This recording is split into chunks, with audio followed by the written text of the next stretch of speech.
Well, hello everyone. Thank you so much for taking the time to join us in this weekly study. Glad to be back. Hope you had a good holiday week last week and were able to enjoy the fantastic weather we've been having. And today we're going to jump back into our lesson, and we are in Judges chapter 16. And this is probably one of the most interesting, I was going to use the word fun, fun for us, maybe not so fun for the characters in this chapter, but fun for us as we look at the life of Samson and so many interesting things we're going to see today. We're only going to do part of the chapter.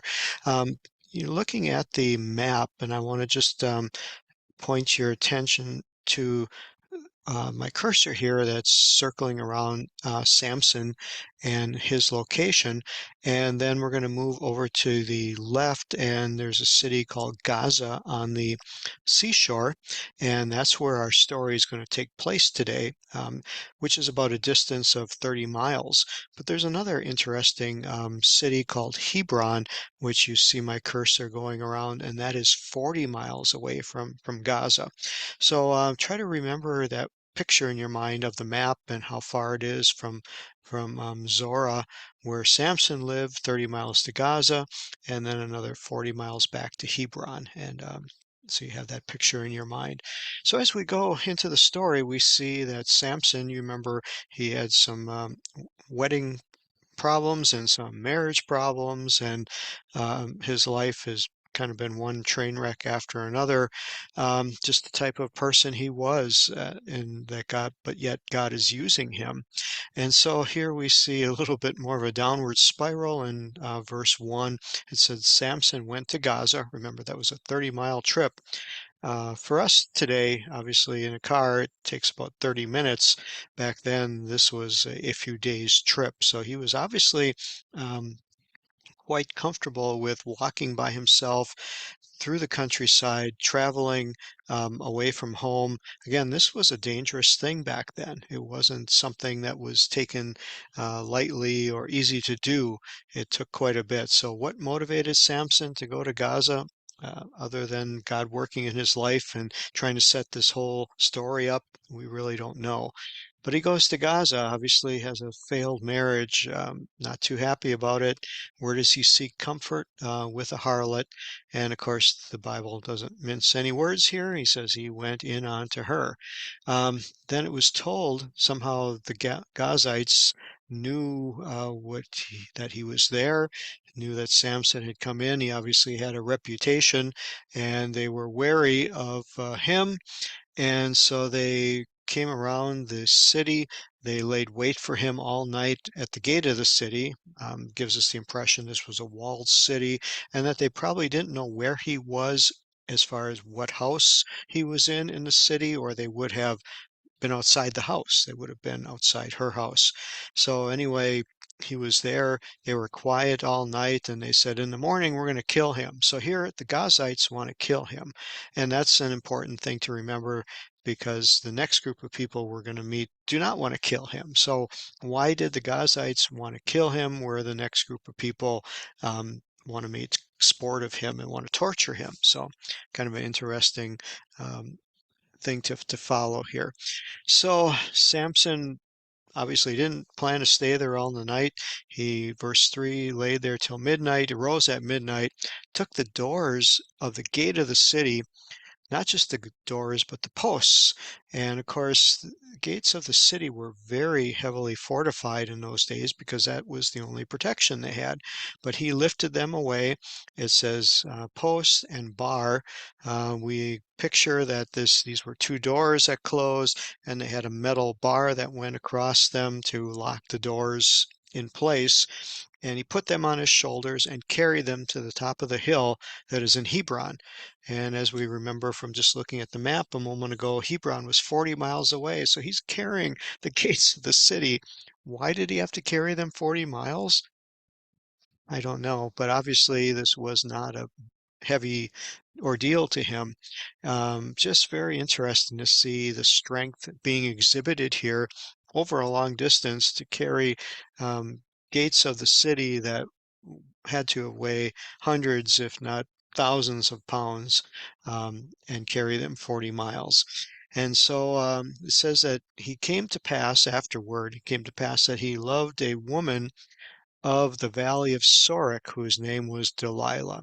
Now, interesting again, why was it necessary to put the place where she came from? Um, little bit of investigation in it that Sorek is actually the name for a type of grape that was made into wine, but it was a more quality type of grape. It wasn't a normal table wine. This was like the valley in France where champagne and all the fancy wines come from. And so it gives us the impression that this woman was more of the upper crust, more of the elite of the city, living in an area where there was wealth, where there was somewhat famous for the wine that they had.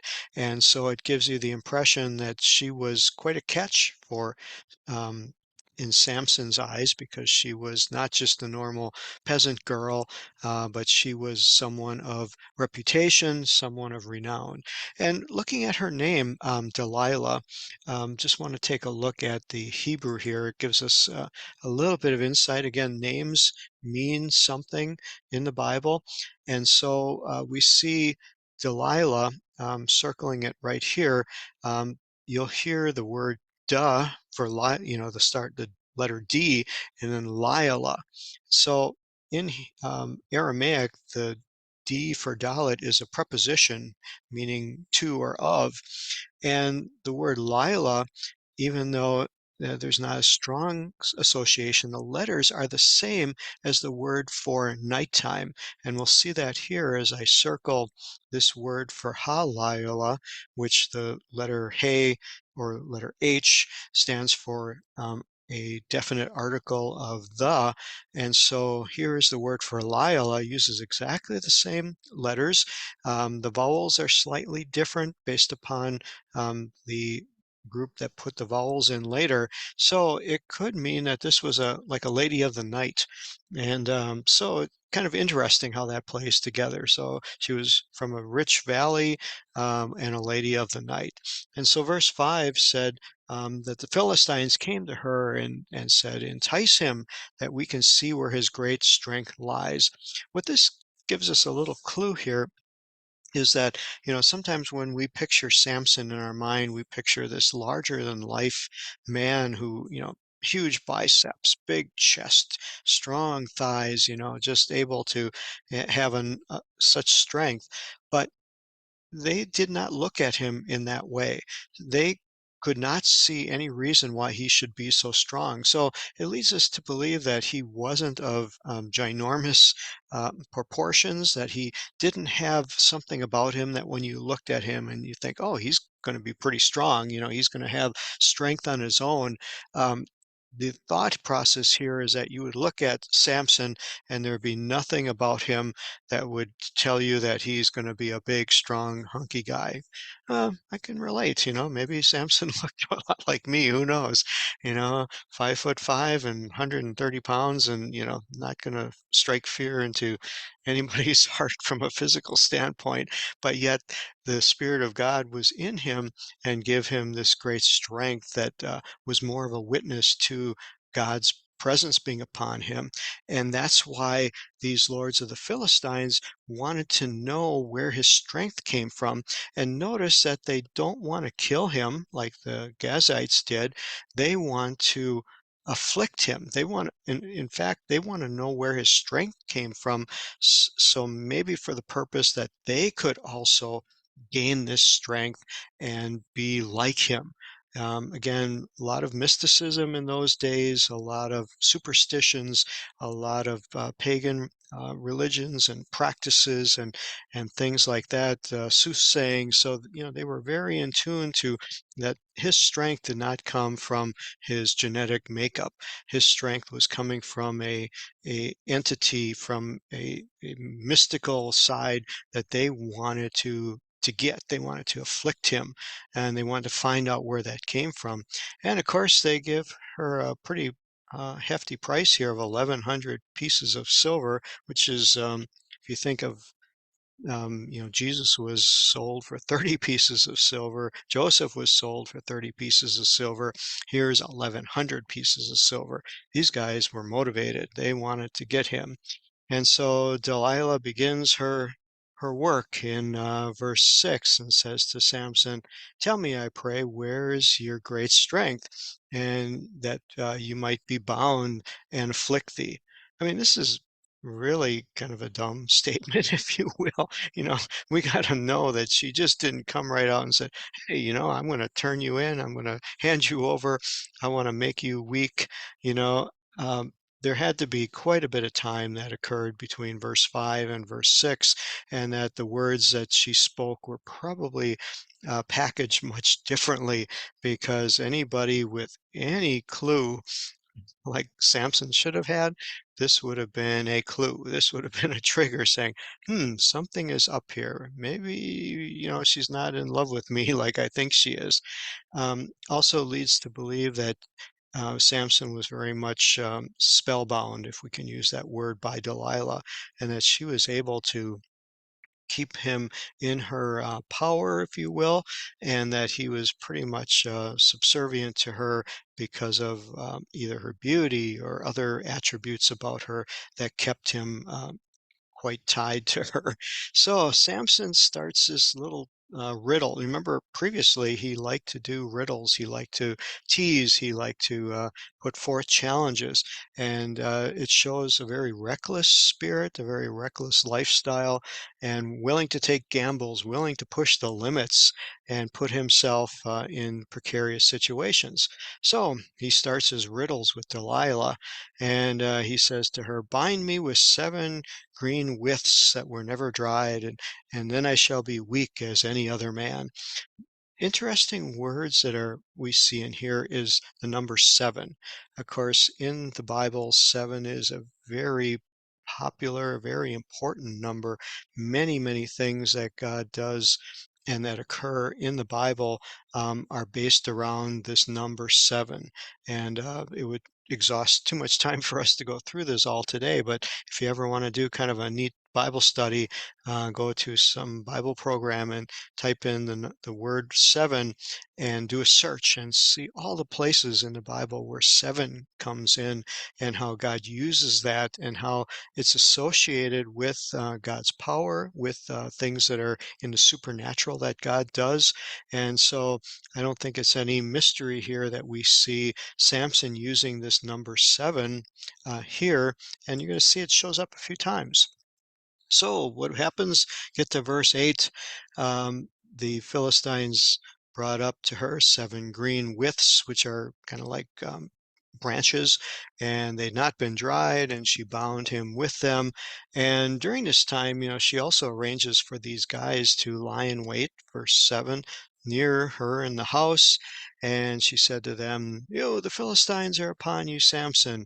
And he broke the withs, and gave an indication here of a word picture of just like a thread that's broken when it touches the fire. I mean, no resistance whatsoever, just pop, pop, and everything. His strength was shown, and the source of it was not found out.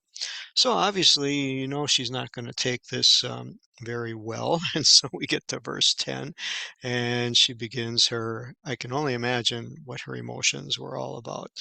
I'm sure there were tears. I'm sure there was anger. I'm sure humiliation. And she comes to him and says, "Behold, you've mocked me. You've told me lies. Now tell me, I pray thee, where you might be bound." Again, Samson, get a clue here, get a grip, this is a trap. This isn't going to end well for you. But again, we see some just incredible things that Samson doesn't figure out what's going on. And then we have to ask ourselves, obviously, this is God working. This is God setting this up so that he might perform his judgment on the Philistines. Now, did he make Samson this way, or was this just Samson's nature that God took advantage of? Those are questions that we ask ourselves when we see things like this. And as we talk about, our relationship with God and the idea of free will, of, when things happen in our life, is it God doing something in our life, or is it us that do it and God just uses the opportunity? Those are challenging questions, and we ask ourselves those things all the time. And depending upon where we are in our relationship with God, this can mean more to some than to others. Some people have a much easier time accepting that things happen in life, and sometimes I make mistakes that I suffer the consequences for. Others will say, "Why did God do this to me?" And I didn't deserve this, and all these things happened to me. God must hate me, or God must be after me. A lot of questions come to mind that we have to sort out in our relationship with God in order to have the right thought process and the right understanding of how God loves us and cares for us, but yet He's in control as much as we allow Him to, but yet there are sometimes things that He sends our way for our benefit and sometimes for our correction. So, more questions than answers, unfortunately. So Samson still doesn't get a clue here, and he now gives her another riddle and says, "If you bind me fast with new ropes that were never occupied, then I will be weak and just like another man." So what does Delilah do? Takes new ropes, binds him. Obviously, he's got to be asleep during this time. He must be spending a lot of evenings at her house, and is able to be asleep and not be disturbed when she's doing this to him, and not wake up because, okay, all these ropes are around me. You think he would be aware, but he isn't. And then the same scenario, she cries out, "The Philistines are upon you, Samson." And of course, there were guys in the back room waiting to pounce on him, but he broke them off like of his arms like a thread. So a little bit different. The previous one were sticks that broke. These are ropes, so they're getting a little bigger, a little heavier, but he was still able to break them like a thread. And of course, she's not going to be real happy with this. Verse 13, and I can just imagine that the emotions and the tears and the screaming is ramped up, and she says, "You've mocked me, you've told me lies, you didn't tell me where you may be bound." And so he said to her, "Okay, well, now weave 7 locks of my head with a web, or with a scarf," is how the translators put it. So notice the progression. He's getting closer to the source of his strength. But again, here we see the 7 locks. This tells us that his head has 7 braids in it, or 7 groupings of his long hair. Now, what's interesting here is we know that Samson had what was called a Nazirite vow, where he did not cut his hair. But why did this not stand out? I guess there's 2 scenarios. One is we sometimes picture that everybody at that time frame had uncut hair and kind of looked like wild men, and that their hair was pulled together in ways. Others think, no, people cut their hair back then. They might have, we don't know how long it was before they cut it, but was it that Samson stood out and his hair was very obvious that people look at him? That would kind of be the indication of what a Nazarite vow would be, because if there was no such thing, a Nazarite vow wouldn't occur if you couldn't tell if a person was doing it. So we get the impression that, his hair was kind of a standout. Same way in our culture today. You will see people, the norm is shorter hair, but you will see people who do not have short hair, and put it in many different configurations. Could this be very similar to what we see today? Our guess is only as good as we can make it. So she goes ahead, verse 14, fastens them, weaves the cloth in his 7 locks, and she even fastened it with a pin. And it looks like she tied the pin to the pin of a weaver's beam, which kind of gives us an indication of what her hobbies might been, that she might weave. And she said, and then, let's go back here. She said, and he woken out of his sleep, and carried away the beam and the web, and everything, and nothing affected him. Again thwarted. And she said to him, "How can you say you love me when my heart is not with me? Thine heart is not with me. You've mocked me these 3 times." And so I think because we're running out of time, I want to take a look at that verse 15. We're going to end up stopping here today. But the words in Hebrew really give us an indication on what she is saying. And normally, here, the word in Hebrew to say something is tomar. And I see it kind of circling with my cursor here. But when she speaks to him later on, she now uses the other word and uses the word of davar, which is still translated word in English, but the davar is a totally different type of word. They are words filled with deep emotion and deep from the heart. They are words that are true and that are revealing the total feelings and the total intent of what's going on inside of a person. So Hebrew has two ways of describing verbiage. One is amar, which are lighter words that are more superficial, and davar, which are deeper words from the heart. So now she's using these words of Devar, that she knows that Samson is down on her level and speaking to her. So, what is he saying? What is he going to tell her? What's going to happen? You got to tune in next week, and we'll pick up with the rest of that story. So, God bless you all. Hope you have a wonderful day, and thanks so much for listening. Bye bye.